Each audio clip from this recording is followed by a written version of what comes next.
Hi, everyone, and welcome back to the Dayna Show. I'm your host, Dayna Kaplan. Every so often, I meet somebody who reminds me of what it truly means to be part of Am Yisrael, to carry pain, purpose, and pride all at once. My guest today is one of those people. Miriam Fuld is the widow of the late Ari Fuld, a proud Zionist, a true hero, and a man who dedicated his life to defending Israel and the Jewish people.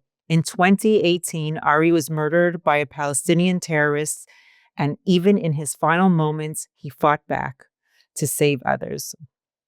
Since that day, Miriam has found incredible strength in faith, family, and community, and she's made it her mission to keep Ari's memory and message alive. We spoke about what it's like to raise her family without him, the powerful sense of support she feels from her community in Efrat, the Beit Midrash that she's building in his honor, and the ongoing court case against the Palestinian Authority. Her story is a living example of the strength and resilience that define the Jewish people, and a reminder that our spirit, our faith, and our love for this country will never be broken. If you enjoyed my content, please like, subscribe, and follow. And of course, Am Yisrael Chai. Let's get into it.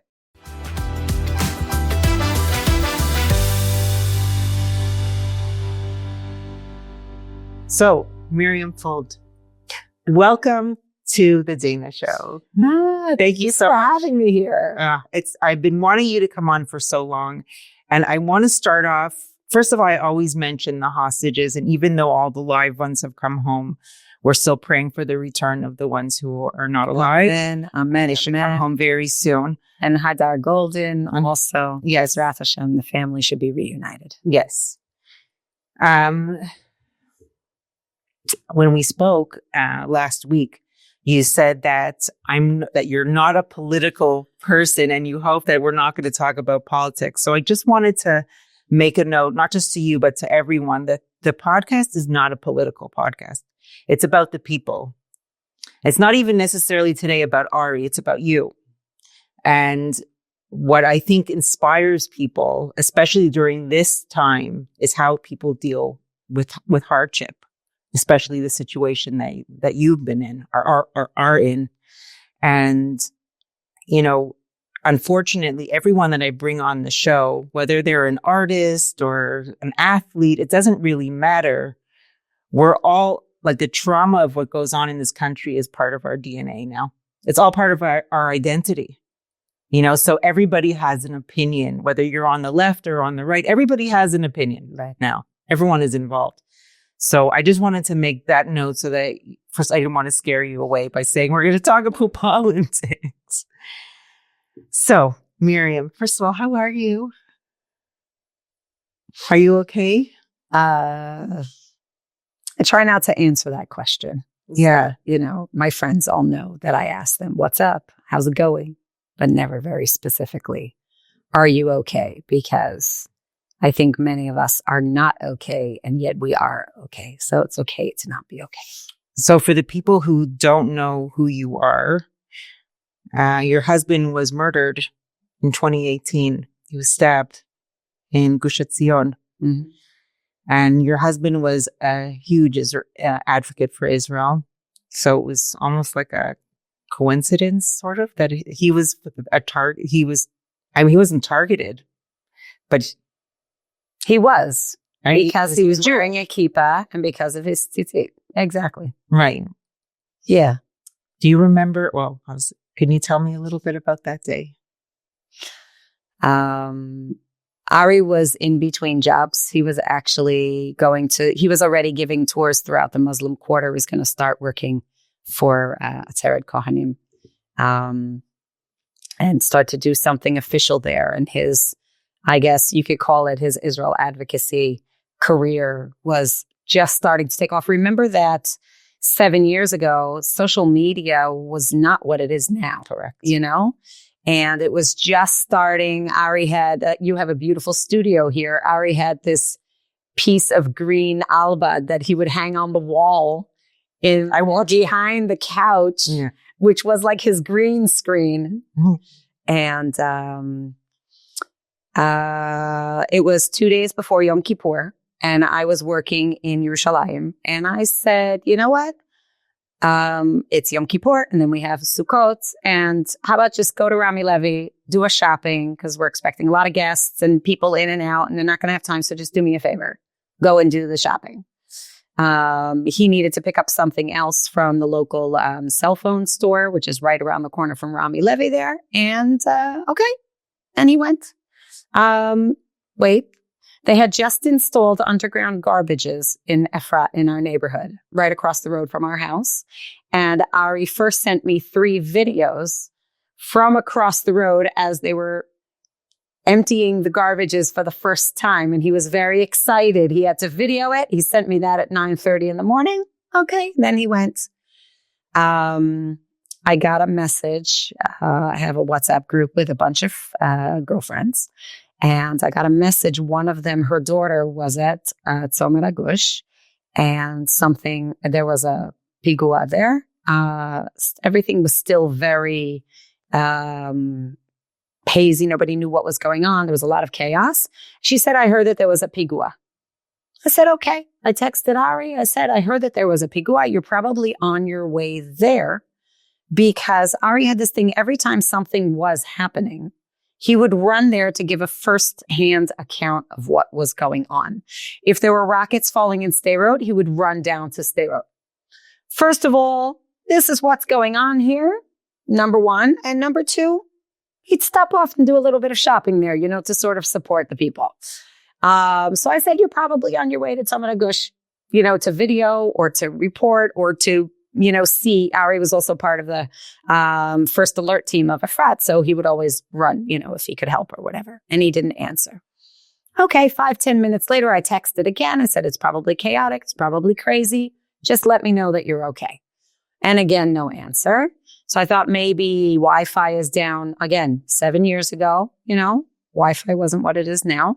And maybe he has no WhatsApp. So I texted on a regular SMS. And still no answer. And reports start to, people are saying it was a shooting, it was a stabbing. Nobody knows what was going on. And I think it was close to about 11 or 11:30 maybe that I suddenly got a phone call from the psychologist that works at the Moatza of Efrat.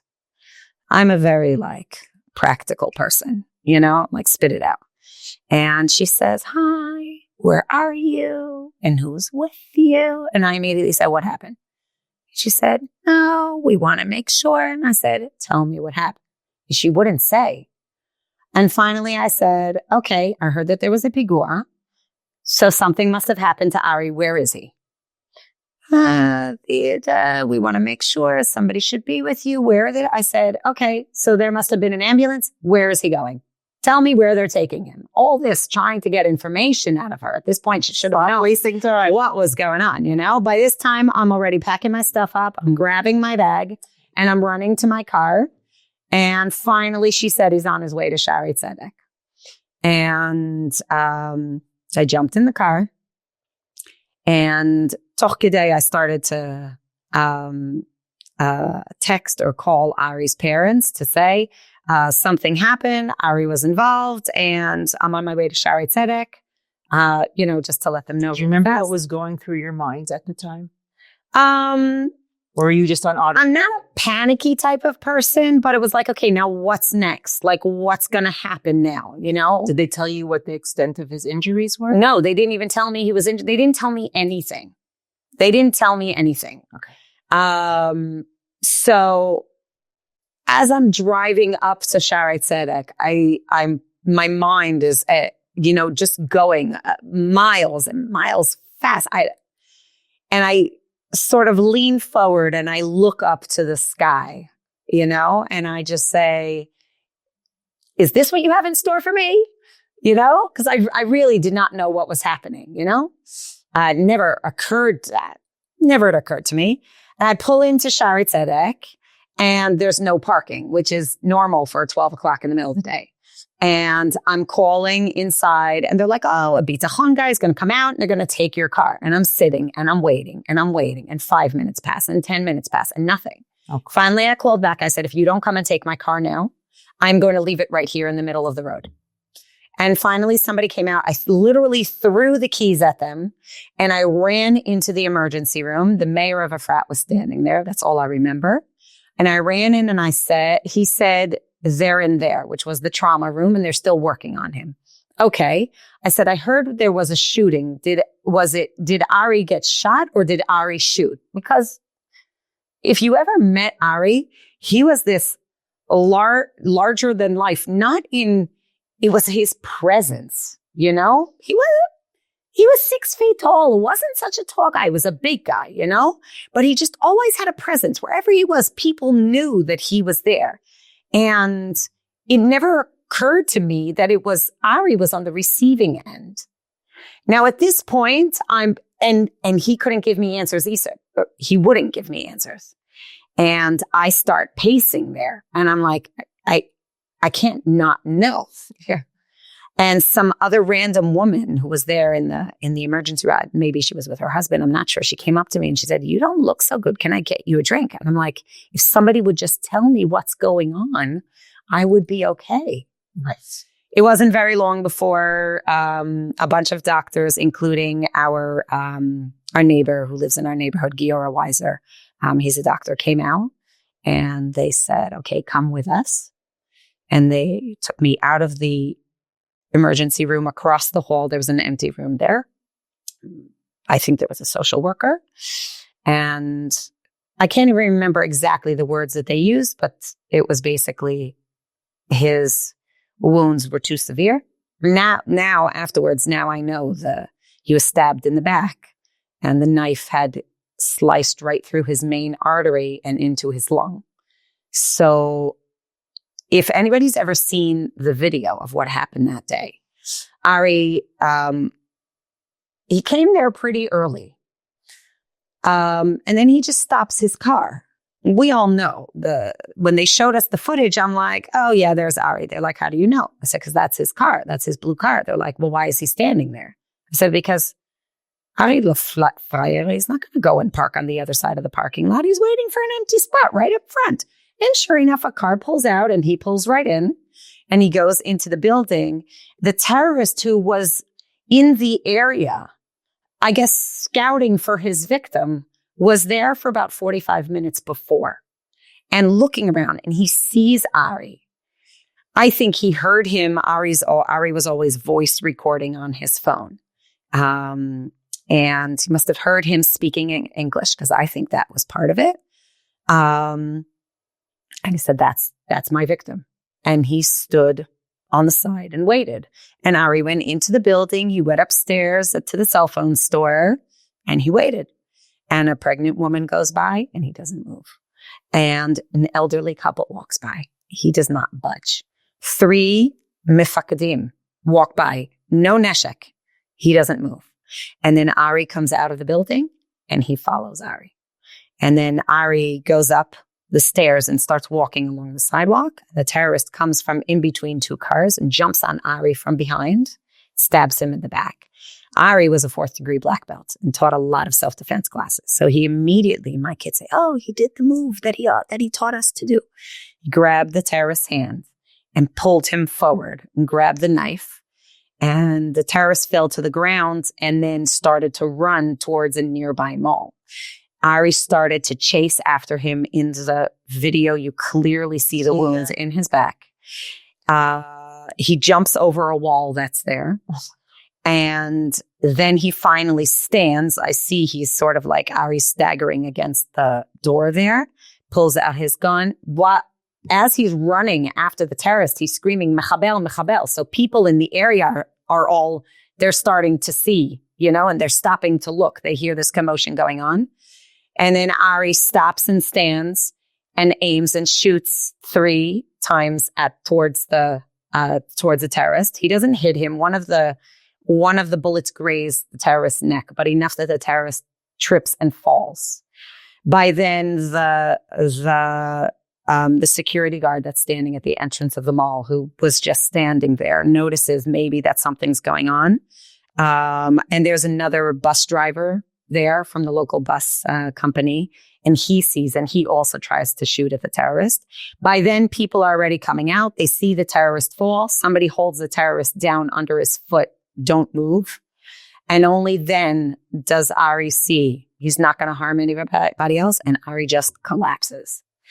By the time they loaded him into the ambulance, which was literally minutes later, they said there was just no blood left in his body. There was nothing left anywhere. He must have exerted himself so much. The doctor at the hospital says, I don't even understand how he ran from here to here and managed to run all that way with such a severe wound.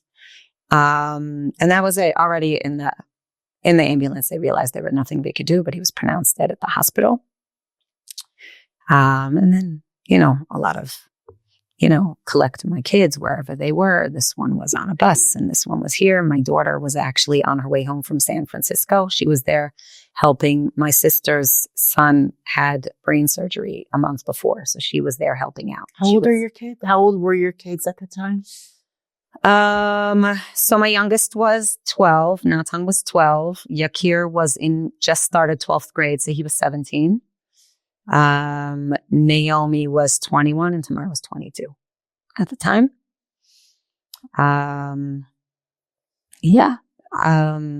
don't even know who. I know that some of the teachers went in to get the boys from school. Somebody else contacted my daughter. And my other daughter was on a flight. That was an issue in itself. They jammed the frequencies so that nobody would be watching the news because they were so nervous that she was going to see the news before the plane landed at must have been around 8:00 at night. And they stopped the plane, and they had a couple of people with my daughter and my niece get on the plane to pull her off. Were you equally as Zionistic as him? Yeah. He said that he's the talker, he's the advocate. I mean, you're married to him, so did you have that in common, or? I think that we come from very different backgrounds. Ari's Zionism was embedded in him from birth. He comes from a very long line of Holocaust survivors from both sides, people who fought to keep their belief and their Judaism alive. His grandmother from his mother's side survived Auschwitz, and she made Aliyah at age 78, just amazing. And his father's parents ran away from Germany after Kristallnacht. But when they got to the United States, they insisted on all of their boys going to Jewish yeshivas. Mm-hmm. And it was always about Eretz Israel, always. My family made Aliyah when I was 9 years old. Oh, wow. Yeah. So I've been living in Israel for 43 years. I have 2 sisters and a brother born in Israel. It's a different type of Zionism, I think. There's the Zionism of being there and looking over towards here, and Zionism of growing up in this country. I think it's a little bit different. Mm-hmm. So you had a different outlook on the Zionism than him? It was different for you? I think it just came from a different outlook. So who decided to live in Gush Etzion, in Efrat?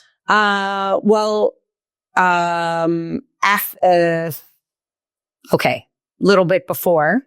Ari's parents are both educators. Right. And they came to Israel when we were both in 11th grade. They came on a year sabbatical. And we met. I had 2 other girls in my class, also parents on sabbatical. So we all sort of knew each other. We didn't like each other very much, but we knew each other. We met. And then he went back to the States for 12th grade, and I finished up here. And then the following year, he came back for his year in yeshiva, and I was doing my Shirut Leumi. And his parents said, come back for college. And he said, no, there are colleges in Israel. That's it. I'm staying in Israel. He knew that. He left home at age 18 and never went back.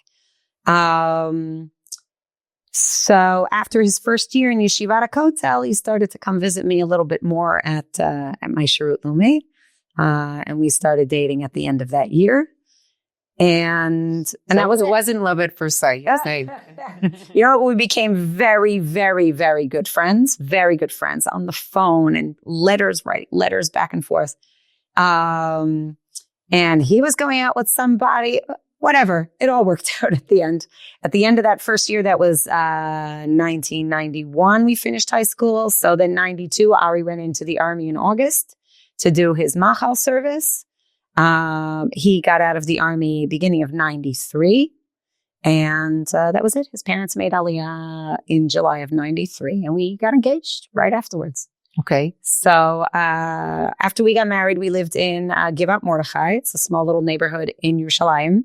We lived there for about 8 years in a small little 2-bedroom apartment. And at some point when I was pregnant with Yakir, we were like, okay, we can't stay in this apartment anymore. So let's go.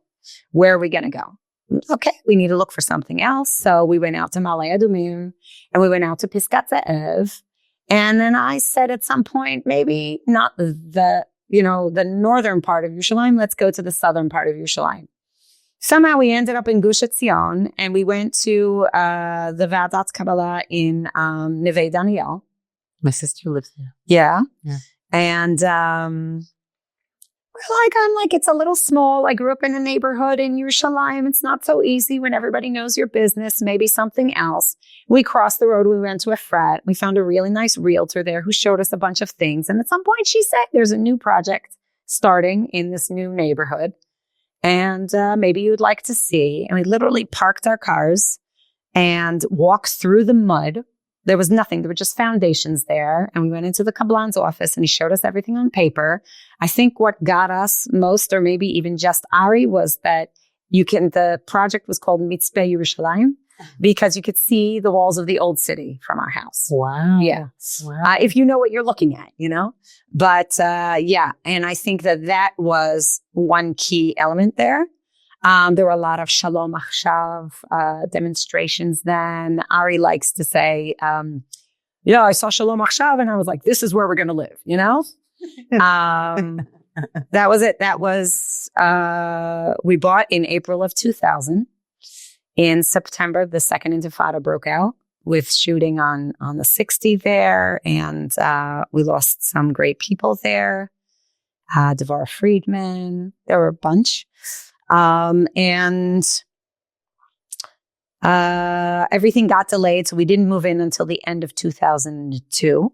I think there were 220 families in the neighborhood, maybe. Efrat has 7 hills now. I think there must be over 1,600 families in our neighborhood now. Just in the neighborhood. Efrat is very, very, very big. So it's kind of nice that we've been there for 23 years and literally watched it grow. It's amazing. 2 barren hills that we see from our house, the Tamar and the Dagan, were just a scattering of caravans. Now they're full neighborhoods.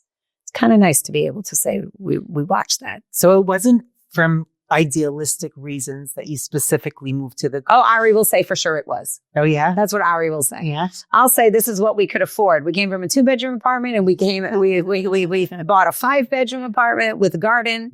So it didn't worry you that it might not be as safe there than other places? I never felt unsafe. You never did? No. But again, I think this is a tofa'ah. This is... a side effect, maybe, of growing up in Israel. I don't think that Israelis feel unsafe anywhere. It's a funny thing to say, or it's they don't really care because they have to do it anyway. I don't know. I have this issue. I guess maybe because I wasn't born here. I moved here when I was 23. But I definitely, when I travel to the Gush and I go visit my sister, I don't go enough. Sorry, T. I'm nervous to drive on the road there. Really? Yeah, I am. But I am partially because of Ari, what happened with Ari and other people. Josh Hasten was there. He told me there have been other things happening on the road there too. Are you scared to go to Muncie or Pittsburgh, Paris, London? You know what? I haven't left the country in a really long time. I'm more scared out of the country. Yeah. I feel I feel foreign, and I'm not familiar with the mannerisms outside of Israel. Maybe that's what it is. Yeah, that's what it is. That when you are in Israel, you walk down the street, you can say hello to somebody without a care in the world, you know? I don't feel comfortable like that when I'm outside of Israel. Everything is very foreign to me. How did your impression of the area you live in change, or did it not change after Ari was killed? No, to me, it didn't change. It didn't change. I think wherever you are in this country or anywhere in the world, you always need to have your eyes open. You always need to look around. I remember when I was younger, they used to have these stickers on the buses that said, beware of chafetz chashud. Right? Keep your eyes open. If you see a suspicious object, notify the nahag, the bus driver. And this is something that was embedded in us as children, because it happened quite often that somebody would forget something on the bus and boom, they would stop the bus, everybody get off the bus until they checked it, and then everybody get back on. So it was something that you were always had your eyes peeled for something, you know? I wouldn't hesitate going anywhere. I'll drive through anywhere. I'm like, if it's on the ways, then it's fine. The other day, last year, I went to Toccoa. Yeah. And also freaked me out. Really? Yeah. See, everybody says that. First of all, it's like I went to speak to Sherry Menzel. Yeah. And she's like, there's two ways you can go. One is like a little less safe, maybe for people who don't know the way. And one of them is a little bit better. But then I stopped up in Efrat first. Yeah. I asked the guy in the cell phone store, actually. I said, which is the best way to go? He's like, you have nothing to worry about. You really don't. About. First of all, and this is note to all the women out there, or maybe men, you know, grab the steering wheel and the right foot, the right pedal is the gas, you know? That's all you need to do. Just be confident on the road. I mean, the worst thing that you could do is to hesitate. And this goes for anywhere in the country, because these Israeli drivers, you hesitate, they'll run you right over anyway. That's right. But what if you're like the only car with the yellow license plate? No, first of all, half of them have yellow license plates. Doesn't matter. It doesn't matter. Sometimes I'm like, oh, I've got all these Magen David magnets all over my car. I'm like, either they hate me because I'm a woman driver or because I have all the Magen Davids all over my car. But what? You're going to change that now? No. So just keep driving. How were the kids after this happened? That's a tough question. I think it was a big shock. Again, because Ari had this presence, and my mother-in-law says it till this day. She says, I walk into your house and he's here. He's still here. And Ari used to travel a lot. Whether it was to the United States, he actually had a speaking engagement in Australia, and in Canada, he used to go quite often. And he had just come back actually from a trip to China, which I think was a dream come true for him. So I'm really glad that he managed to do that. What was he doing? This is very typical Ari. He used to go to the hotel on Thursday nights. And he sort of had a little bit of an agenda. First, he would go to the menorah on the stairs there, where they have a whole bunch of people come with musical instruments and sing Thursday nights, probably around 10, 11 o'clock at night. And first, he would go there. He'd sing and he would video a little bit. From there, he would go to Netiv Aryeh, where he had a very close relationship with Rav Bina ever since Yeshivat HaKotel. Now Rav Bina is in Netiv Aryeh. So it would be there, say hello to Rav Bina, say hello to the guys. Then he would go to Breslov Yeshiva there called Shavu Banim, and he would learn a little bit there. And from there, he'd go down to the Kotel. And we always said, I never knew these characters that he picked up. Did they find him or did he find them? But he randomly sees a group of Chinese people. Okay. For the longest time, he tried to learn Chinese, but I don't think Ari was very good at learning languages. So he walks right up to them and he's like, ni hao. And, they start talking to him and he says to them, he starts talking them up about the country and about the history. And this is what you're seeing. And this is what's here. And they're like, wow. And then he says to them, have you ever been to Ma'at Machpelah? And they're like, no. And he's like, coming with me right now. And takes them back to his car. He loads these people into his car and he drives out to Ma'at Machpelah. It must be 1:00 in the morning. And he shows them around and he gives them the history. Ari was amazing with history, with facts, with anything about Israel. He knew it all. And he was telling them all this stuff. And then he says, have you ever been to Rachel Imenu, to Kever Rachel? They're like, no. Back into the car. 3:00 in the morning, they're in Kever Rachel. And they are just blown away. They're like, wow. And they said to him, we need you to come back to China with us, to our company. We want you to give a motivational seminar to our company. Wow. Okay. So there is this wonderful woman, Vicky Wu is her name. She's a Gioret. And when she comes to Israel, she lives or stays very often with my in-laws. So Ari starts talking to her and she says, I will be your interpreter. No problem. And so the two of them go to China. I think it was maybe a week. And he gives this 3-4 day motivational seminar does all these exercises in, if the people on the bottom floor are not working, then the people on the top floor cannot succeed and you have to work together. And he was so excited, not only because, of all of his karate background. He went to the Temple of Heaven and he did his bagua in front and Ari was a 4th degree black belt in a style called Torah Dojo. It's a play on words. Torah in Chinese means tiger. And, it's a style that's based on a bunch of different styles, brought through, sensei, or actually he was Sifu Chaim Sober, brought to the United States. And Ari was learning since he was like 7 years old. And so all these people are stopping him and they're like, hey, how do you know that? That's our style. And he says, it's my family style. Family meaning Jewish family, And they're like, can I take a picture with you? And Ari said, I want to take a picture with you. So he's got all these pictures from China and he climbed the wall. He was so excited. And they had already, another company hired him to go back a couple of months later. He never got to do that, but that was already in the making. He was just finding like his footing and finding his place. So you see, I lost my train of thought. You were talking about the kids. Yeah. So for so many months afterwards, it was like, oh, Ari's just away on a trip and in any minute he's going to walk through the door. Remember, it also happened 2 days before Yom Kippur. So we had the Levaya was at night.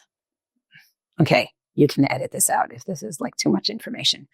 There's a lot of technical issues when there's a murder.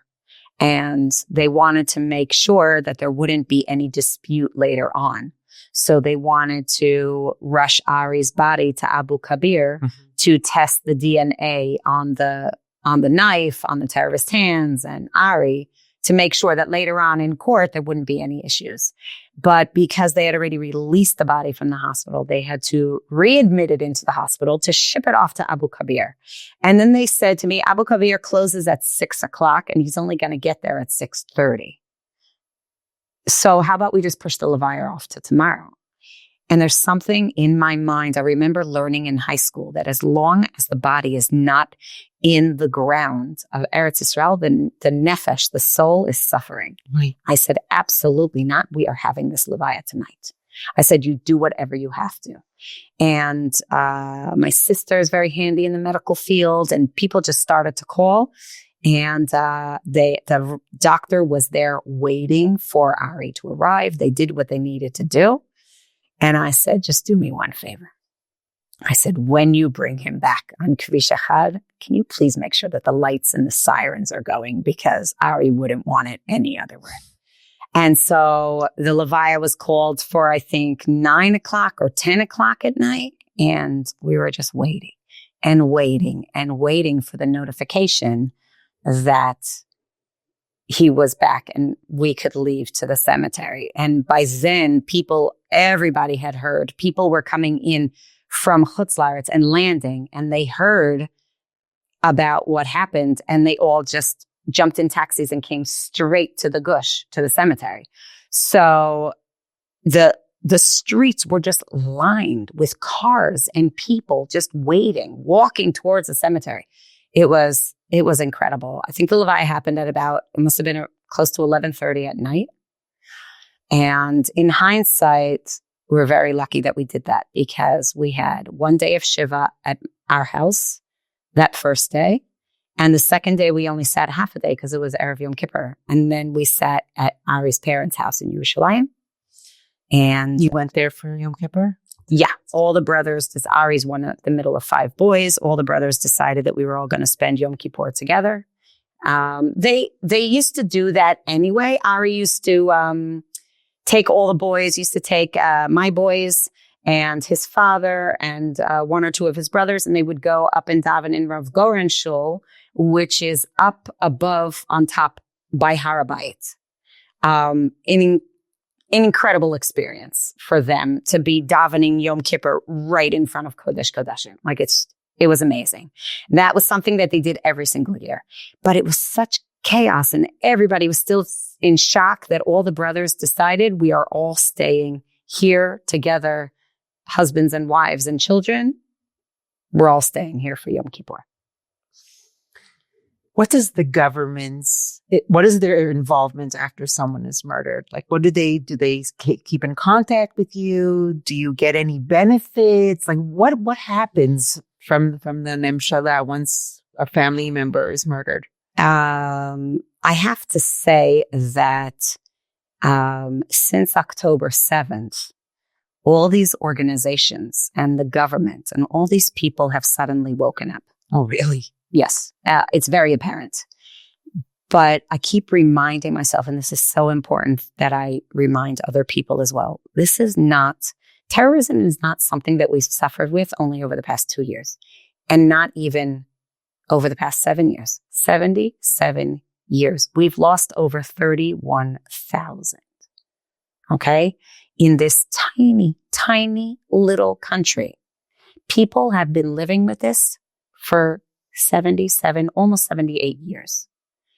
And when you think about that, this is literally what our country is built on. All of these heroes, all of these people who have fallen, who have given their lives so that we can live here. And it's so important to recognize this. It's so important to recognize and to remember every single one of these heroes. Every Yom HaZikaron, I say there's a beautiful website through a government website that Yizkor. There's a website for the Chayalim, and there's a website for Chalalei Tzahal, and there's a website for Pu'ulot Eva, terror victims. Go on there. Pick even just one. Look at the picture. Read their story. Read their name. Every single one of them has a story and a message to tell us. And it's so important to remember every single one of them. So there's the things that kick in automatically. Mostly things that I knew nothing about. Nobody warns you. Nobody warns you. A rehab specialist from Bituach Leumi came to the house. The only advice I remember her giving me was, you should get back into routine as fast as possible. Now, remember that we had a day and a half of Shiva and then Yom Kippur. So Shiva is canceled out. Then you have 3 days and then you have Sukkot. Right. So now Shiva's over, right? And now we have to build a sukkah and go into Chag as if nothing is wrong. And Sukkot also cancels out your Shloshim. So my son, who was 17 at the time, said to me, does this mean I can shave? And I said, my father-in-law told me, and I said to him, Saba said that all the minhagei avelut are minhagim. They're not laws, they're minhagim. You take on yourself whatever you feel you have to. And he did not shave for 30 days. He felt that was something that he needed to do. I don't even know if he remembers that, but I do. And all of a sudden, Sukkot is over, and you look out the window, and everybody is taking their kids to school and to Gan, and the sun is rising as if nothing's happened. And you're sitting in this house alone. What do you do? It hasn't even been 2 weeks. Do you convince your kids to go back to school? Do you not? Do you go? What routine? I need to go stand in traffic to go and work in an office and come back, and Nothing is the same anymore. yeah, And the funny part is Ari, throughout so many years, was working like 3 different jobs. He would wake up early in the morning and he'd go and teach in yeshiva, in the boys' yeshiva. Then he would go and teach in a girls' yeshiva in the middle of the day. Then come home, change his clothing, and run out at night to go teach karate. So he was basically out from about 7 in the morning and didn't come home till 11 o'clock at night. So everything in the house was always on me. He also, even when he was home, he was a typical man. He didn't see anything. Nothing, not the dishes or the laundry or the floors or nothing. So I said to him when I got that job in Yerushalayim and he was working from home, I'm like, something here is backwards. I'm the one who should be working at home and you're the one who should be out of the house, because I come home from this full-time job to another full-time job. I'm washing dishes and I'm cooking and I'm shopping and I'm doing laundry. I can't do it all. So Was he a hands-on husband? no. He wasn't around. He was never there. Yeah. I think it was an unspoken agreement. I was always home with the kids and he was always out working. I think it was also, that's the way things worked. I was always really good at home and he was really good out of the house. He was really good at running around. Were you happy with that arrangement? It took me so many years because he would come home and he would say, let's do something. And I was like, I want to stay in my pajamas, or the opposite, because I was home all day. I said, let's go. And he said, I'm exhausted. And it took me many, many, many years until I said, you know what, I'm a darn good mom, and I'm good at what I do. But financially, we couldn't sustain ourselves. And at some point when I had the opportunity to go and work, and then he all of a sudden also got a job the same time, and we were both gone. And that I had a very hard time with. Even though Natan was 6 years old, 8 years old, to me, not being home when my kids came home was very, very, very difficult for me. I had a very hard time with that. That's what we needed to do to pay the bills. So I guess we did what we had to do. Somehow things sort of work, but I think always being in charge and on top of everything that was happening at home also enabled me afterwards to, everything went on as usual. I was the one who put nails in the wall to hang up pictures, and I'm the one who changed all the light bulbs, and I paid all the bills. So that was the usual thing. It was the small little details that nobody told you. I have a wonderful sister. Shout out to my sister, Sean. I call her my Secretary of State because there is no way that I could have gotten through this without her. Really? And she was your main support. She warded off all the phone calls. And even during the Shiva, there were so many people. People couldn't even fit through the door. And she stood at one door, and my brother and my brother-in-law stood on the other side, telling people, okay, keep moving. Okay, you come out, you come in, you come out. And people didn't even stop. They walked by us. And they just kept moving because there was physically no room to stop. Come in one door and go out the other door. And that's, Do you remember that Tkufa, the period? I remember flashes. I remember flashes of things. People will come over to me and say, oh, I was at your Shiva. I have no clue. You don't remember what was going through your mind at the time? You were in shock, obviously. I think that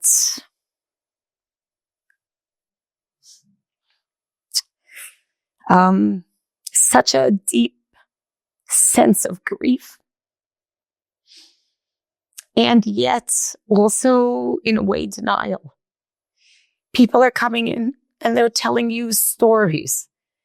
Only weeks afterwards did I realize, like, I should have recorded those stories because I only remember a few of them. And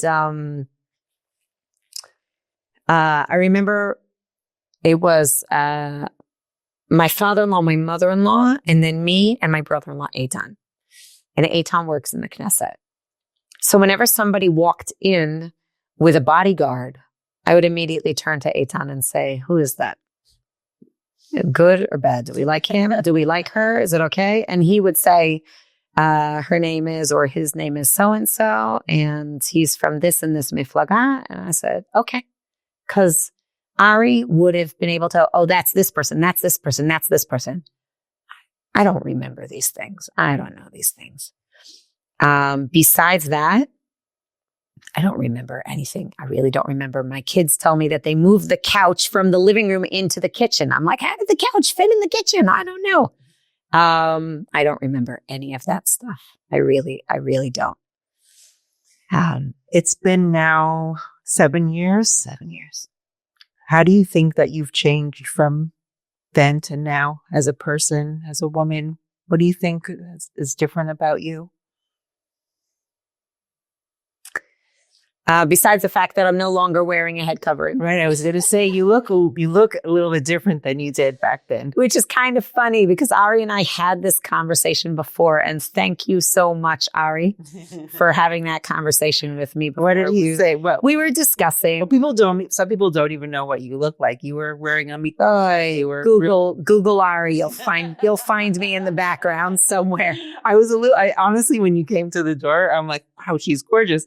I didn't recognize you because from the pictures, Mamas, you look like so much older, even though you're covering your hair. I was a young Tova Yerushalayim. Yes. Yes. Okay. There are the things that you do when you get married. Yeah. It's just decisions that you make and you do. My family, my mother is a convert. Okay. And my father's Yiddishkeit comes from his Bubby and Zadie that grew up in his house, which basically means my father speaks Yiddish. That's about the extent of our Judaism. Okay. And then my older half-brother comes to Israel after college in the States. And he's visiting the Kotel and somebody taps him on the shoulder and says, do you have a place for Shabbos? And he says, what's Shabbos? He says, I'll show you, and pulls him into Eshet Torah. Oh, wow. So he calls my dad about a week or two later and says, I found something here. I think I'm going to stay. And my father says, it's fine. You already have your master's. No problem. Do what you need to do. And about 6 months later, we got a picture and his afro was a little bit shorter and there was a kippah on his head. And it was the end of 1981. And he called home and he said, you guys have to come and visit Israel. We were 5 kids at the time from my mom. I'm the oldest from my mom. I have 3 older half siblings. And you got to come and visit. You're going to love it here. And Mama's going to love it here. You got to come. So, okay, we hop on a plane. My parents rent a house in the old city for a month and a half because you didn't just, hop on and hop off in those days.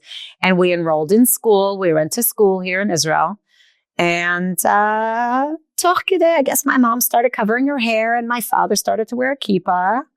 And we went back to the States and my parents realized when I started kindergarten, there were no Jewish schools around.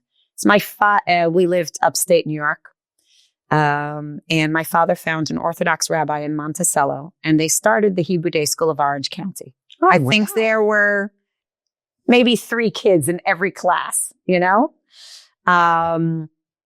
I was already in 4th grade and my parents realized that it's either once I get to high school, I'll either need to drive an hour and a half to get to Muncie or go to boarding school. So let's make Aliyah. That was it. We went to the Aliyah offices in New York City and that's it. Packed up and just left. So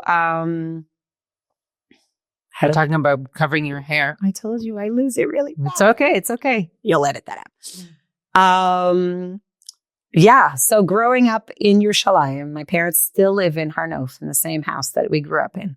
So I think that our journey has a lot of ups and downs, I think, until, I'm the oldest of 8.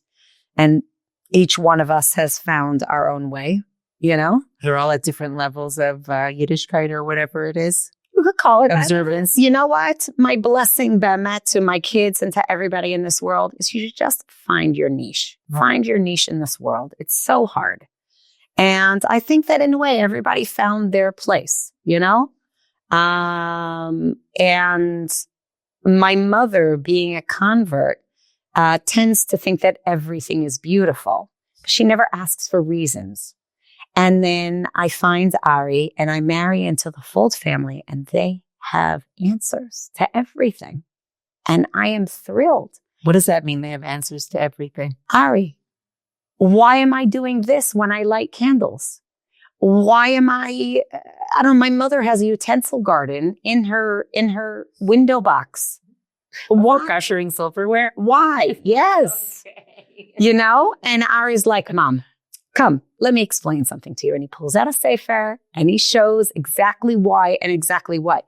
To me, that was like eye-opening. Anytime I wanted an answer for the smallest things, we do it every day. Whether it's something that we learned to do, but you're like, oh, that's interesting. Why do we do that? And here I am getting answers. And it's so much easier to do it when you understand why. Yeah.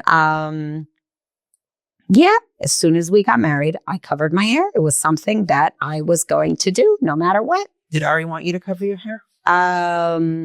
It's funny because we did once have a conversation where he was like, the tzivoy for a woman to cover her hair has nothing to do with the man. It's all on the woman, right? You know? Right. Even I don't understand the specifics, but I do know that there's always that conversation if a woman looks more beautiful with a wig on, right? Yeah. But the point is, and even now, can you tell it is a wig? Is it not a wig? I think sniut is not about your hair. It's about the wig. But covering your hair is not about sniut. It's not about sniut. The tzivoy is on the woman to cover her hair because the hair is erva and she's saving it for her husband. If I know my hair is covered, that's fine. It doesn't matter that everybody else thinks I'm not, you know? Anyway, we had a more extensive conversation about that, about covering your hair after divorce or whatever, on our way home from shul. Must have been a year or two before that. So it took me almost 2 years. And there was one day where I was already wearing, you know, one of those kippah wigs that you could barely even tell. And I thought, what if I just didn't put it on one day? And I didn't. It took my friends 3 days to realize. And I remember that first day where I got in the car and I kept thinking, my God, like I feel something's missing. You know what I mean? Like my head is cold. And same thing, I must talk to the heavens a lot because as I was driving, I sort of looked out the window and I said, you said it was okay.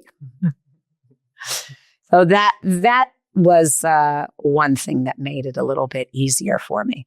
But I think it's more the worry about how do people see me? You know, something I don't know. It's my personality. I'm always seeing myself through other people's eyes.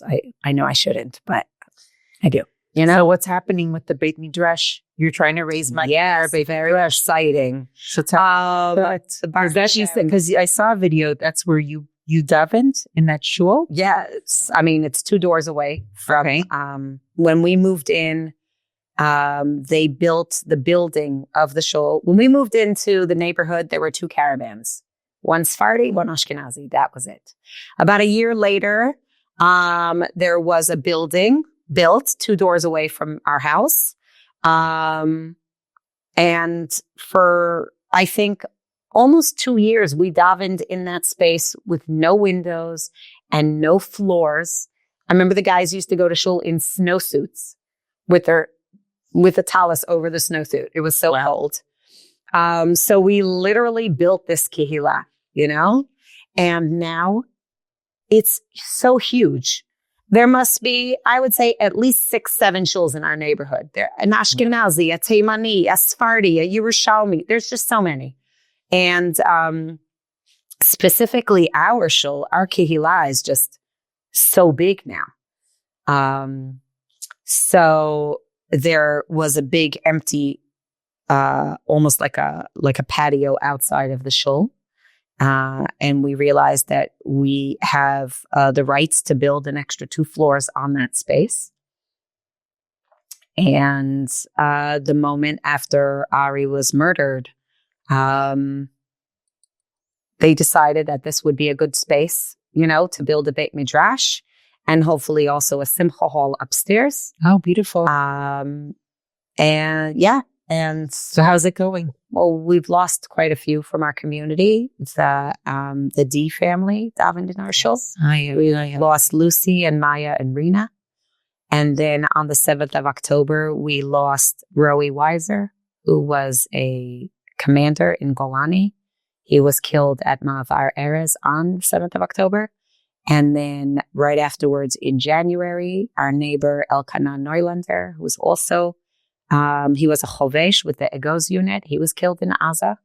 So we have more than enough heroes for us to remember. And it's slow going. Are they building it? Is it being built? The outside walls are built.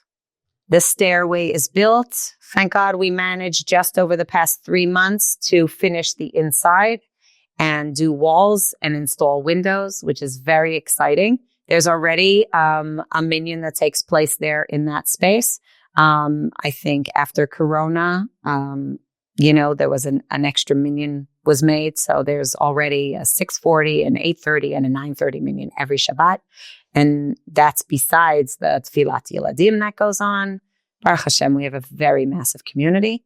And some finishing touches that need to be done, the doors and our own Kodesh, Are you trying to get money? Are you trying to? We're mamash right at the end. The last part we need to do, there's, for the fire system, there needs to be a sprinkler system installed in the ceilings and ventilation with air conditioning and acoustic ceiling.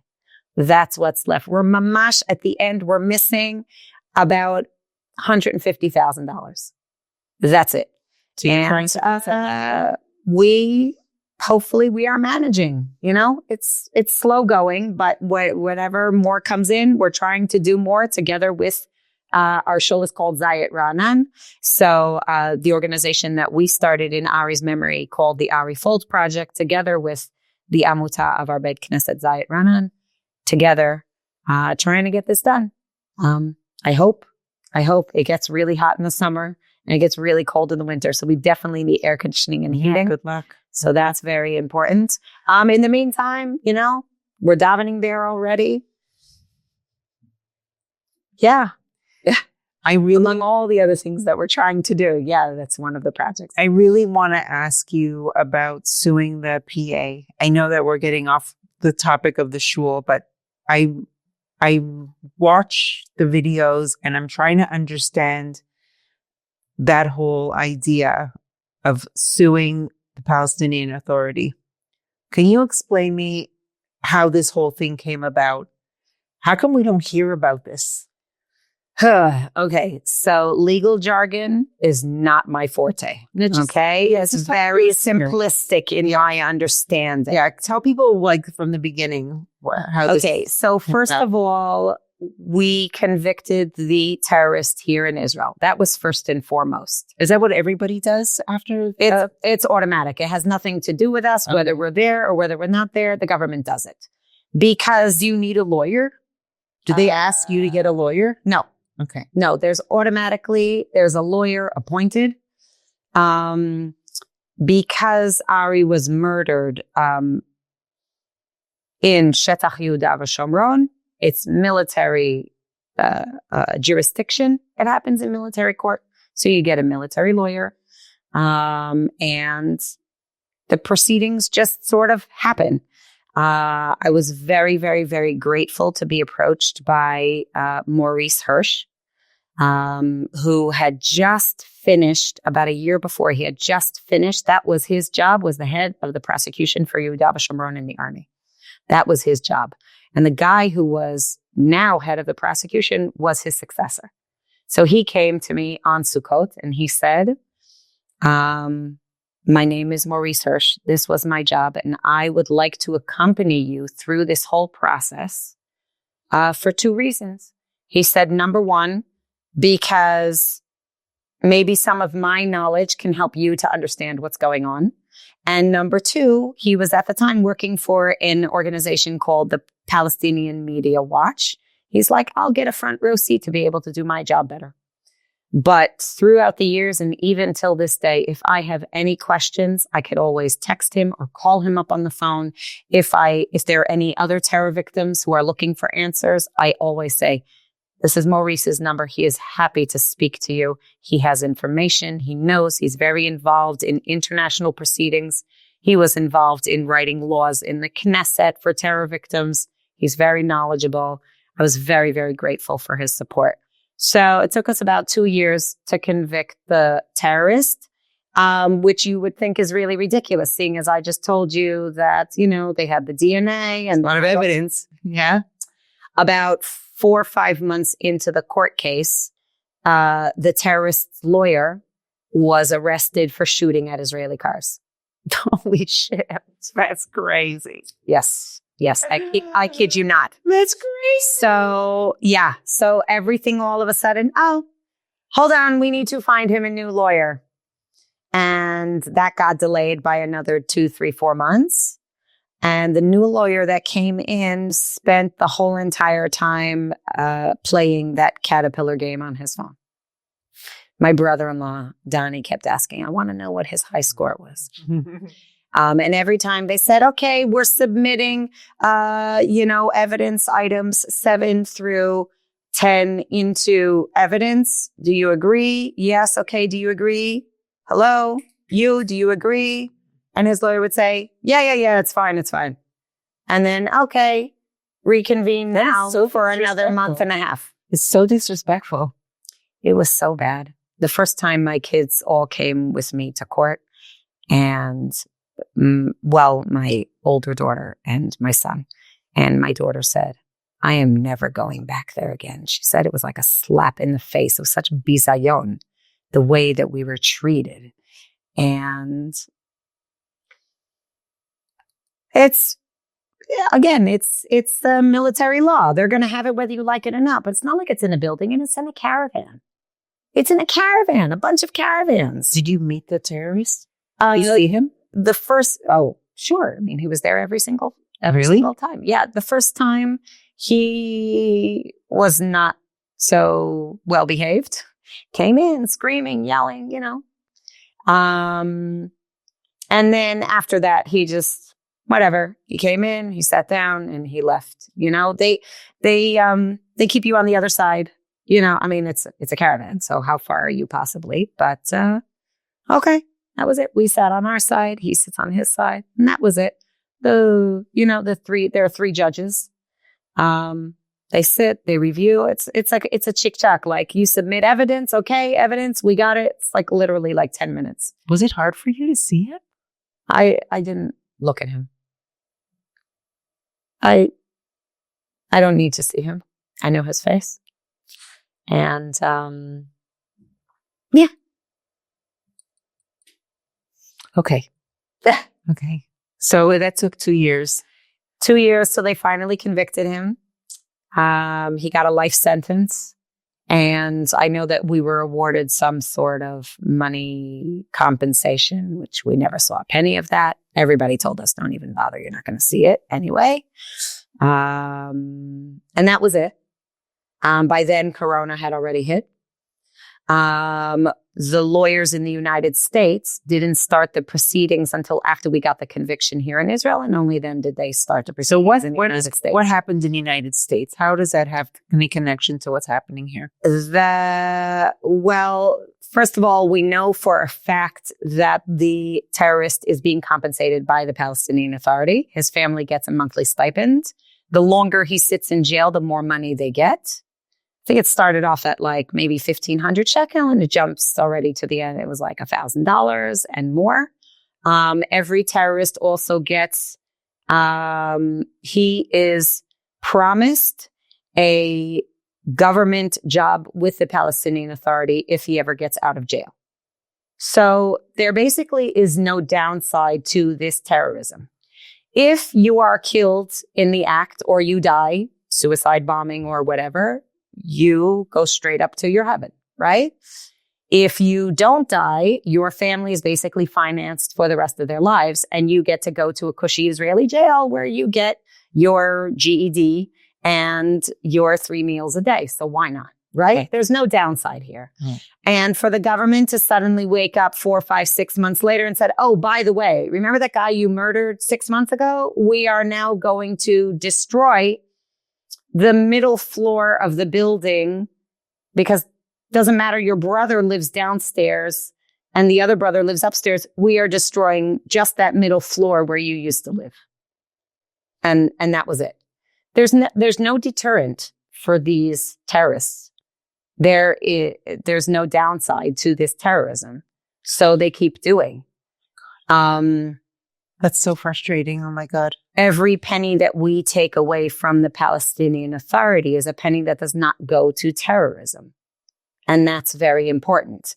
The court case that we did here in Israel, that was to convict the terrorist.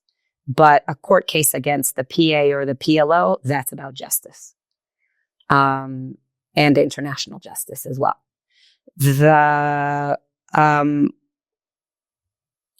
Again, my understanding is a little hazy. We started a court case in the United States. The first judge said we had not enough evidence. I don't remember exactly what it was. Then it was bumped up to the Second Circuit. That lawyer said that we have no jurisdiction to sue the PA and the PLO in U.S. court for something that happened so far away. So I'm not really sure if it was specifically because it was something that did not happen on U.S. soil, or is it because we're suing the PA and PLO in the U.S. as U.S. citizens. So once it comes to jurisdictional law, it automatically gets bumped up to the Supreme Court. Then amazing that the Supreme Court even was willing to hear the case. That in itself was amazing. So there is another case called the Sakalo case, which is a group of about 34 plaintiffs that are either families of people murdered or wounded in terror attacks in Israel. And together they were denied their claim based on the Anti-Terrorism Act. I'm very hazy on the dates. I think they were denied. That was in 2014 or 2016.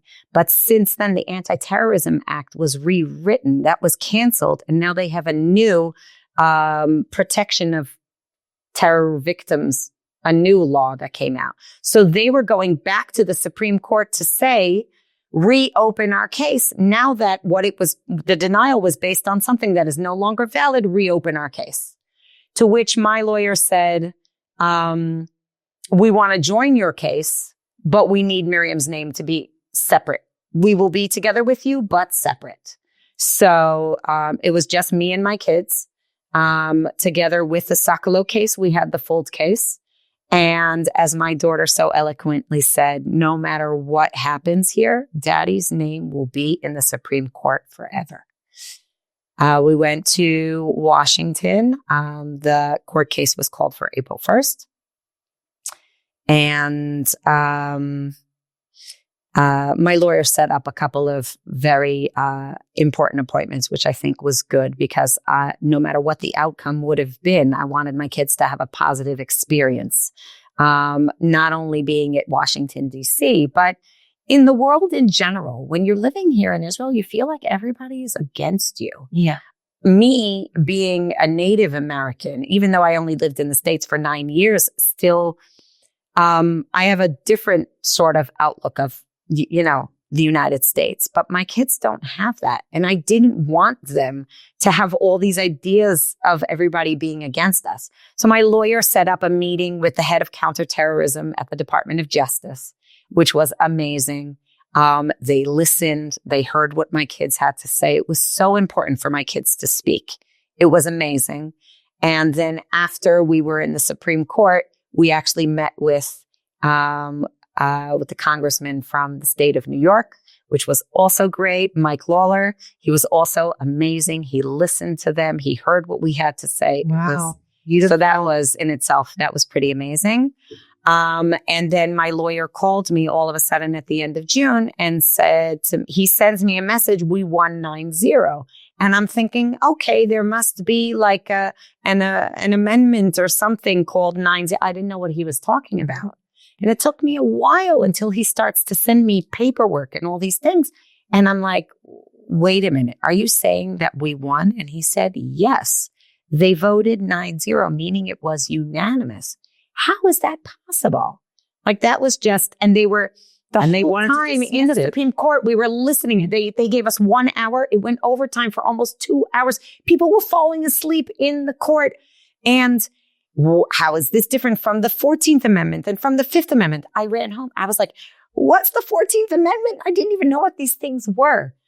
So what does that mean that you won? Basically, it means that people or victims of Palestinian terrorism, anybody who's supported by the Palestinian Authority or by the PLO, can sue in U.S. court. American citizens can sue the PA and the PLO in U.S. court. Specifically because the PA and the PLO, they basically say, well, if you don't recognize us as an entity, you can't sue us. Oh, but give us financial aid. Right. You can't have one or the other. Right. Okay.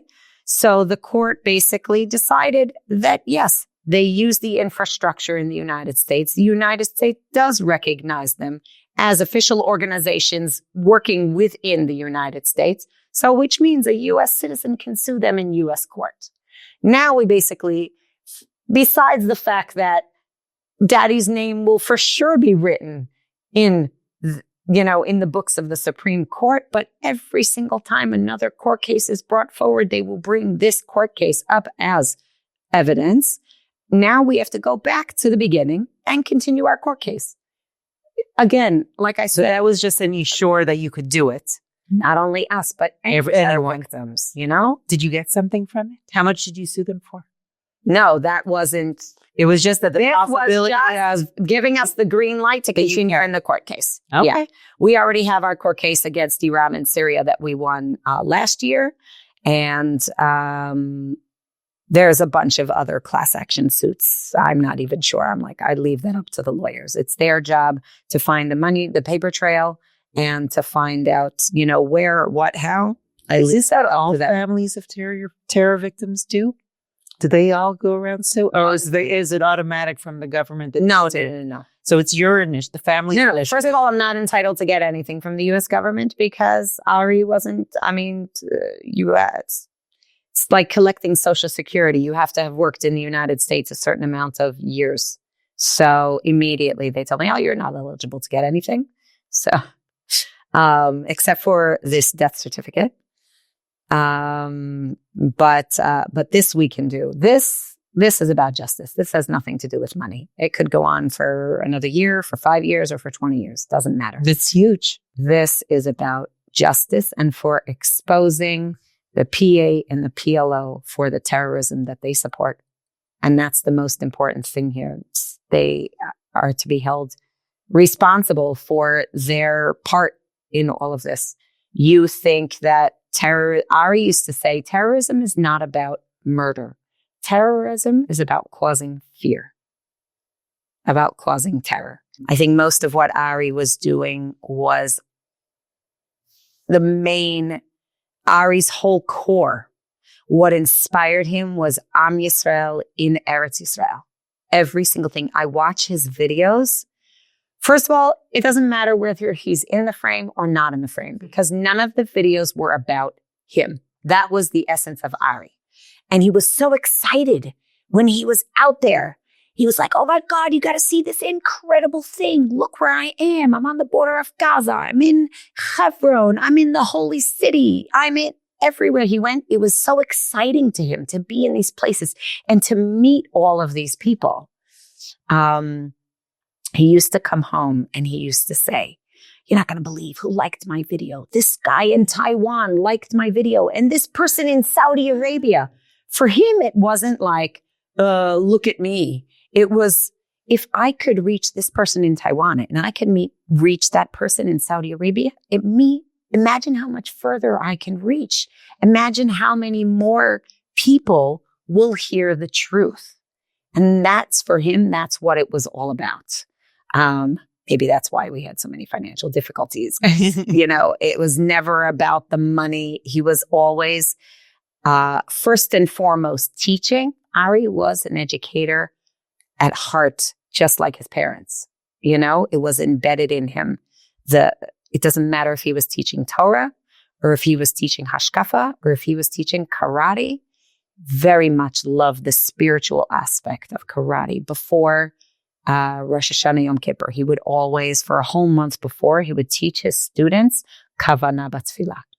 That all of his classes were about, maybe it was a form of meditation, imagining. He once said to me, I always tried to convince me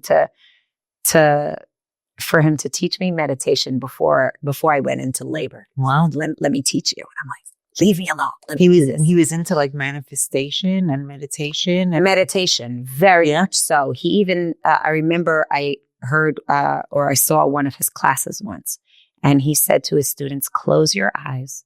And I want you to imagine that you are walking up to the holy gates and Hashem is sitting there on a throne.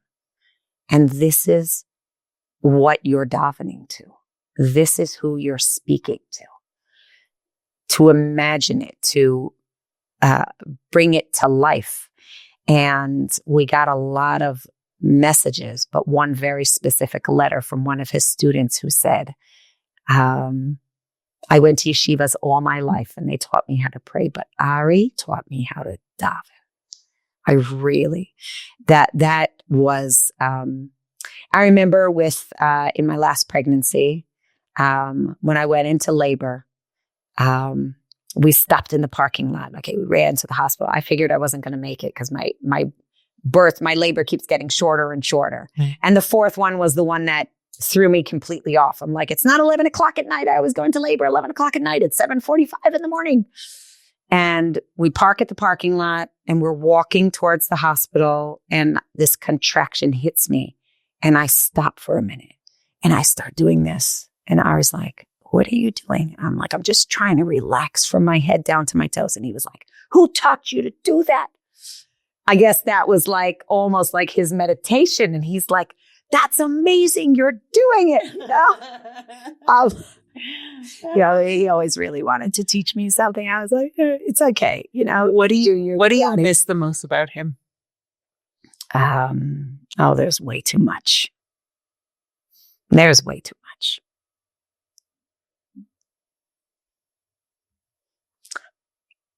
Did he have a good sense of humor? Was he funny? Terrible sense of humor. He was so corny. Corny? Oh my God. The kids always joke that whenever they got Hanukkah presents, he had to play with it first. My father gave, I think it was Yakir, my father gave him a train set. But it was Ari who ended up putting it together and trying it out first. There was a Hanukkah, must have been a year or two before. I love giving presents. That's not the thing that I love doing. And so I give my kids presents on every single night of Hanukkah. And I bought them all Nerf guns with those little gummy pellets. Everybody got a I box of remember pellets. them. I remember. And I had them here too. Nerf guns. Yeah. And only my Natan got, it was like an M16 Nerf gun. But I didn't get 4 for my kids. I got 5 of them. One, for Natan, and then 4 more. And I took my camera and I sat in the corner, and they were running all over the house, and they were dodging in and out from behind the wall and the pillar and the thing, and they were just shooting at each other. And Ari was shooting behind his head and shooting under his leg and shooting under it. And that was like so typical Ari. Now we have these pictures of them all standing, with their guns and making faces. And I'm like, that Ari, every single tiyul we went on, the Fulds love tiyulim. We love hiking. And most of all, they love water and the Kinneret.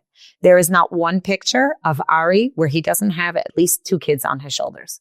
Every single time. And that has become like a Fuld tradition. 1, 2, 3, 4 with the cousins and the nephews and everybody one on top of the other. That was Ari. He could never walk a trail. He had to run. And he couldn't, if there was a waterfall, he had to be under it. Doesn't matter how cold it was. He had to be under the waterfall. Oh my God. That was Ari.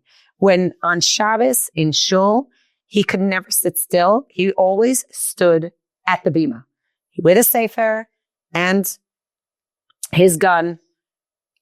He stood in the middle at the bima. And that's what everybody remembers is Ari standing in Shul, standing in the middle of Shul, not at the side, in the middle. Because that was Ari. He had to always be in the thick of everything. What's the message that you take away from this whole thing? I don't know. Is there like a phrase or something that you say over and over to make you feel better? Or it is what it is. It is what it is. You know what? My brain is a very practical brain. And yet my blood type is B positive. Mine too. And I'm at a constant war between my brain and my blood always, because this knowledge that there were so many things that happened on that day that could have gone completely different, and they didn't. When you say about being in the right place at the right time or the wrong place at the wrong time, that's exactly what happened here. Ari happened to be there. The terrorist went to 3 different places before he got to this specific area. He left his village and he went to the nearby Machsom, and there was nobody there. So from there, he went to Marat Machpelah. Marat Machpelah was closed that day. So from there, he went to the Machsom at Beit Lechem. And there were so many people, he was worried that he was going to hit an Arab instead of a Jew. Oh. So he took a taxi from there to Tzom Gush, and he waited and he watched, and then he saw Ari. There's so many things. If Ari would have gotten stuck at the red light, if somebody else would have walked by, so many things happened that day that could have happened differently, but they didn't. And if Ari's brother, the first thing Ari's brother Eitan said is, if anybody would have asked Ari, how do you want to leave this world? He would have been like, defending Am Yisrael in Eretz Yisrael, chasing after a terrorist. Like, no question, there's no more fitting scenario for somebody like Ari. So I have to truly believe that there is a higher power. One day, I hope I find out why. But for now, I know that that's what it is. There's so many things in this world that we cannot explain. You have to believe that there's somebody standing behind it all. And there was no greater believer than Ari himself, What about you? I hope he's asking all of those questions up there. What about you? What about your Emunah? There, I just said it all, You believe everything happens for a reason? Maybe. I mean, or it was meant to be. I hope that there's a reason. I mean, we have lost so many, even since Ari. Over the past 7 years, we've lost so many innocent, pure lives, pure souls we've lost, I have to believe that there's a reason, that there was a reason that they were taken.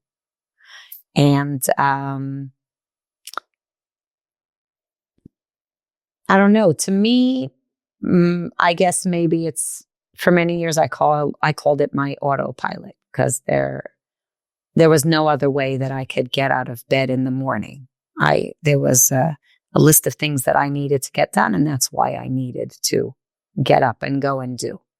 And some days still now, that's how I function. I think that there was, I call it the Ari, what happened that day, 2018, 2019. First of all, a lot of media, the terrorist, the court case. It took us 2 years to convict him. Right. So it was just like a crazy time. A year later, Corona hits. We're on lockdown for 2.5 years, right? We barely have a year to recuperate, and boom, this war. Right. So even though it's been 7 years, I'm like, it just happened yesterday. So already now, okay, so maybe it wasn't yesterday. My therapist keeps reminding me, she's like, look at all the things that you managed to do over the past 7 years. Within 6 months, I made a hanachat tefillin, my daughter got married, and I made a bar mitzvah. And 3 years later, my second daughter got married. So all these things that I managed to do in all this time, okay, so fine, it wasn't yesterday. But there's no way it was more than maybe a year or two, Yeah. Because I can literally close my eyes and I see his face there, And till this one thing, I think that this is very, very, very important. When you're in a situation like this and you have kids, you got to make sure that they have this space to speak out. And one of the things that I think has always been in our house, but especially afterwards, my kids can say whatever they want. And we will sit at the table and they still say things like, oh my God, Daddy used to love that. Or Daddy would be so excited about this, because there are things that they knew that he used to say all the time. It's not so hard for us to guess, things that he would say if he were here. I don't like to guess what he would do, because Ari had a very unique way of looking at things, that I would come home and I'd be upset about something and he would say, but Mim, it's, this or that. And I'd say, oh, I never thought about it that way. And especially with this war, I so wish that I had his words to guide me, because so many things are happening and there's so many different opinions. I do not like to go on social media. I don't like Facebook. I don't like all these things. And I really wish that I had those words of wisdom, because he just had such a unique way of painting that picture, or of explaining to me why this person is wrong, or why they're not looking at it the right way, Or giving some hope, even. Ari was full of hope. Yeah. He knew the truth, and he knew that we were right. And he's going to go out and explain to people why. And he knew he had the facts and he knew what to say. In all of his Hasbara videos, he always said, if you're going to go out there, you need the tools. Make sure you have the tools. You can't go out there and start yelling and screaming. This is not a screaming match. The person who's the loudest is the one who's right. No, it doesn't work that way, even though that's apparently what people tend to believe, right? Well, if it's on TikTok, it must be true, No, Ari had the facts. He could go back thousands of years and tell you exactly who was here at the time, who we were fighting, who was the king and the people, and who invaded when. He knew exactly. He knew it all. And that enabled him, though, to sit across from people. He was on this show that they had every week on ILTV called Israel Frenemies. Usually, there were two specific left-wing people who he was always in debate with. And as they're speaking, Ari has this look on his face. And my kids are always like, oh, I know that look. That's the look that says, like, it's not your fault that you're ignorant. And now I'm going to explain to you why.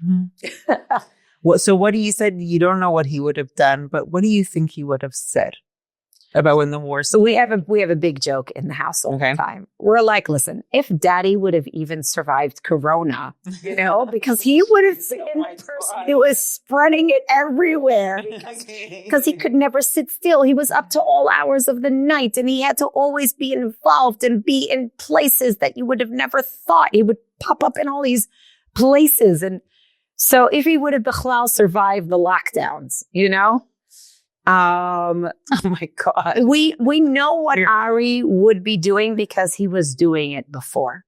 That the whole time that we had rockets falling in Sderot, he was going down there. He would do all of his Friday Shabbos shopping there. He would do all the time. And he would take his father, his parents, and he just, oh, come, I'm going down to Sderot. Let's go, And then he got so into his live videos all the time. That was in those days, that was the social media, was a Facebook Live, Yeah. I want one final question. I'm curious. Do you ever have any dreams about him? You know what? I don't. I don't dream at all. And I don't know if it's because I'm so exhausted. My life is exhausting. I am always tired and I really don't sleep enough. And when I do, I don't sleep well, which is very hard. I randomly will get people coming up to me telling me that they dreamt about Ari and he told them to give me a message. Really? Yeah, very strange. Within that first year, somebody came to Maybe he's like knocking on your door and you're like, I don't dream. You can come in. Somebody came up to me, somebody who had just made Aliyah, and she said it was about a week before Purim. And Purim was like, what? I mean, Ari loved all the Chagim, but Purim especially. And she said to me, I just want you to know that I had a dream. And Ari came to me and said, tell Miriam that I want her to celebrate Purim like we always used to. And I was like, duh, of course, because we always got dressed up. Ari and I always had matching outfits somehow, somewhere, always a big thing in the house. And, but I was like, how come she's dreaming about Ari and I don't get to dream about him? But my therapist thinks I'm crazy. Every single time I will either open the window or when I'm in therapy, I look out the window and there is a hummingbird there. The first time I went to the cemetery after the matzeva was put on, there was a fox sitting, staring at me. I was like, Ari, is that you? Sherry Mandel told me the same thing. I don't know. I don't usually read into these things. Yeah. But I will randomly look out at my window box and see I've had pigeon laying eggs in the window box, hummingbirds, random. And I'm like, oh, hey, Ari, how's it going? He's always here. And I always tell everybody, if you've never met Ari in person, go online and meet him. He has so much material online. He has so many messages to give us. Things that he was saying back then are still the same now, which is incredible. Yeah. And same thing. That's why we started this, the Ari Fuld Project in Ari's memory was number one, first and foremost, to remember Ari. Number two is to continue all the things that Ari was already doing in his lifetime. We are continuing to continue his legacy. And that's it. So, Miriam is go online, so beautiful. arifuld.org. That's our website. Support Hayalim, support Hasbara, support whatever you can. And if it's not our organization, there are so many organizations and so many Hayalim and so many people who have lost their lives. You could do so much. Just pick one. Just do good. I really appreciate that you came and that you were so honest. And like you gave me such personal information. I really appreciate it. And I'm sure everybody that's watching or listening is going to feel your strength and get strength from you, and you should continue. I hope so. Most of the time I don't feel so strong. So thank God my kids need me. And I'm happy to be available for them. I have a grandson. His name is Ari Oz. He's 4.5. And beautiful. He is quite the character. He is hysterical. I'm so proud. My 2 girls have wonderful husbands. Bezrat Hashem, my boys will also find soulmates like that. And I think that's what keeps me busy.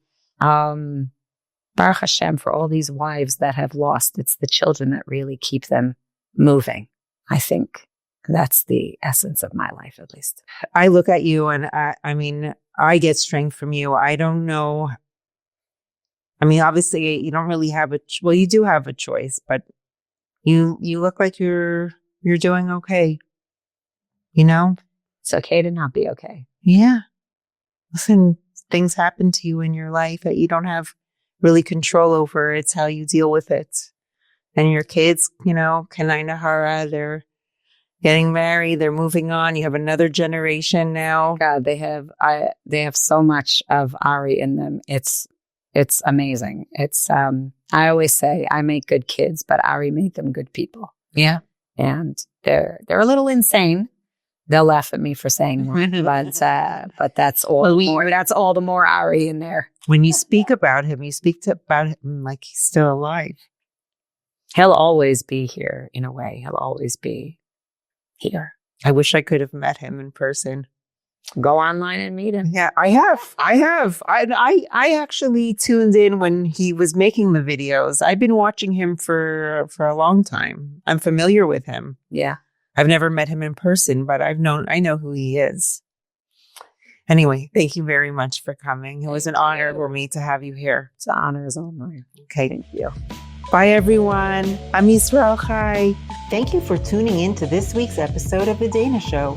If you like what you heard, you can subscribe to the podcast, like and share with your friends on social media, and rate us 5 stars. Don't forget to tune in next week, and we'll see you then.